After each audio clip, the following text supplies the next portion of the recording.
이제 국민의힘에 이어서 또 이제 민주당 이야기로 넘어가 볼까 하는데요. 민주당도 좀 계속 시끌시끌한 모양입니다. 민주당이 어제부터요. 지도부 선출 시 당원 1인 1표제 등에 대한 의견 수렴 절차를 시작한 가운데 당 대표 예비 경선 투표에서도 권리당원 비중을 확대하는 당규 개정을 추진하고 있습니다. 정청래 대표는요. 당원 주권 강화라고 강조하고 있는데요. 하지만 일각에서는 이게 계속해서 대표를 연임하기 위한 포석이 아니냐 이런 해석도 나오고 있습니다. 관련 내용 자세하게 좀 짚어보도록 하겠습니다. 먼저 이번 민주당의 당원 당규 개정 시점을 좀 짚어봐야 할 것 같습니다. 이재명 대통령이 지금 해외 순방으로 장기간 자리를 비운 시점인데요. 이런 시점에서 이렇게 당원 당규 개정을 전격 추진하는 것에 대해서 빈집털이 아니냐 이런 내부 시선도 있다고 합니다. 어떻게 보십니까? 글쎄, 나 왜 이걸 그 해외 순방 중에는 미동도 하지 않겠다 했다가 이런 식으로 또 당원 투표를 강행하지 난 좀 이해가 안 돼요. 근데 정청래 대표로서는 어쨌든 1대 1표 그러니까 권리당원이나 대의원이나 국회의원이나 지역위원장이나 전부 한 표 이걸로 가면은 자기는 다음 전당대회 때 대표 연임도 가능하고 그리고 저 4년 후 대권 주자로 우뚝 설 수 있다 그렇게 생각해가지고 이걸 밀어붙일 겁니다. 근데요 이게 온라인 입당을 허용하고 난 다음부터 각 지역위원장들은 파악도 못하는 온라인 당원들이 엄청나게 생기고 있어요. 온라인 당원. 온라인은 막 그냥 저 입당하고 한 달에 1,000원씩만 내면은 6달 지나면 이제 투표권을 주거든. 근데 지역 사무실에서 뭔 행사를 합니다. 거기 안 와요. 그냥 몰라요. 그 당원 명부는 선거 때 임박해가지고 줘요. 그러니까 뭐 몇 명이 있는지 뭐 누가 누군지를 몰라. 그런 당원들이 수도 없이 많다고. 근데 온라인 입당해가지고 1,000원씩 내고 꼬박꼬박 내고 하는 사람들은 뭐냐? 다 극강성이야. 그런 사람들이 정부에 널렸다고. 네.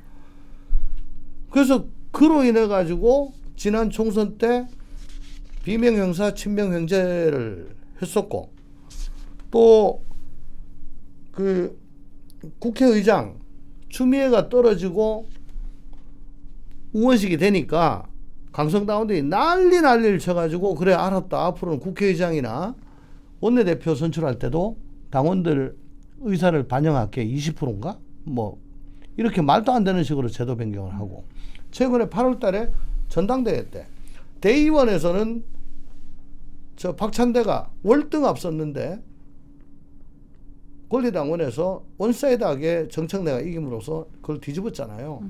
이런 것 등등 앞으로는 권리당원이 없으면은 뭐 당내 경선이다 혹은 전당대회다 여기에 명함도 못 내밉니다. 근데 이게 좋아? 말이 좋아 뭐 당원 주권이고 1인 1표지. 예를 들어 대구 경북 지역 같은 데는 보시면은 과거에는 대구 경북 지역에서 민주당 한다 그러면 빨갱이 그랬어요. 그러니까 드러내놓고 나 민주당 한다고 말을 못해요. 그리고 그 숫자도 얼마 안 돼. 대신에 꾸준히 그래도 거기서 민주당 활동을 하는 사람들은 거진 다 대의원입니다. 이 사람들은 당헌 당규를 다 알고 당의 정강정책, 강령, 규약까지 다 알아요. 그래서 민주당은 국민의힘과 뭐가 다르고 이런 거에 대해서는 경제에 대해서는 어떤 정책이 있고 이걸 꿰고 있는 분들이에요. 그거를 보고 이걸 정당 활동을 하는 분들이라고. 근데 지금 온라인 당원들은 뭐냐?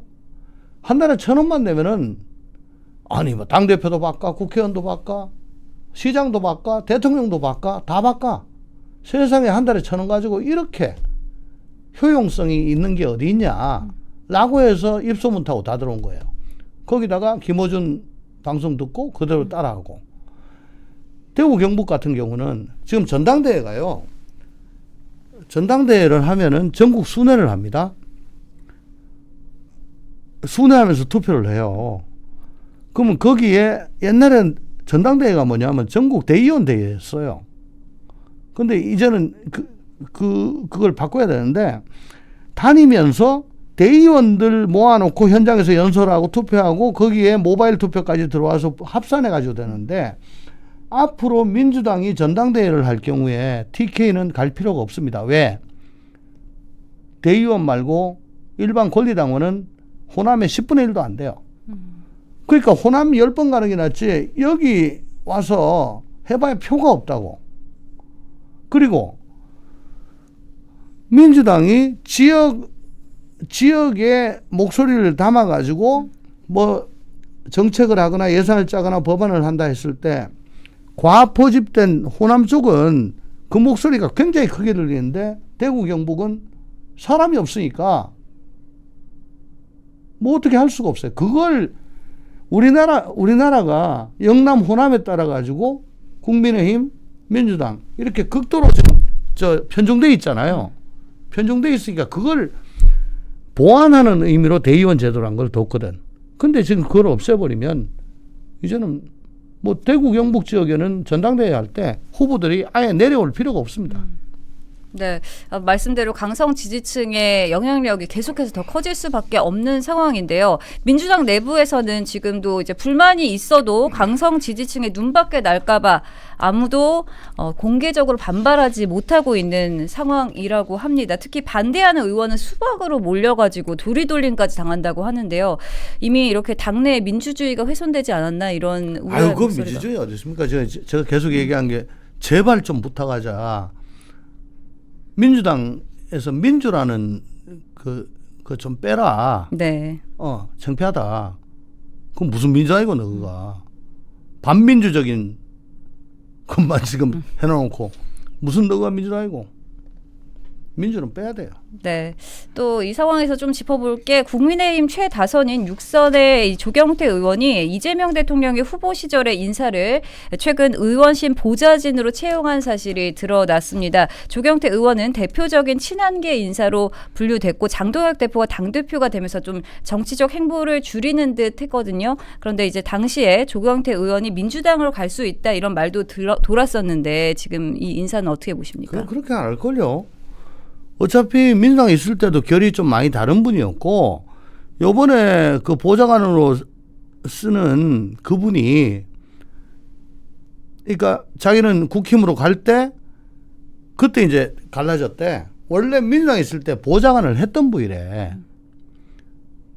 국민의힘 갈 때 가지 마라 하고 이제 사이가 갈라졌다가 요번에 이제 다시 합쳤다는 거예요.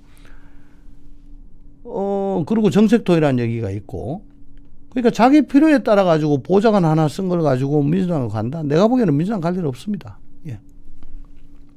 부산에서 사하에서 육선한 게, 부산 사하에서 육선한 게 그냥 나이롱뻥으로 한 거 아닙니다. 조경태 의원 같으면 그 자기 지역에 가로등 숫자까지, 가로수 숫자까지 다 꿰고 있다는 그런 얘기가 있을 정도로 지역 활동을 귀신같이 하는 분이에요.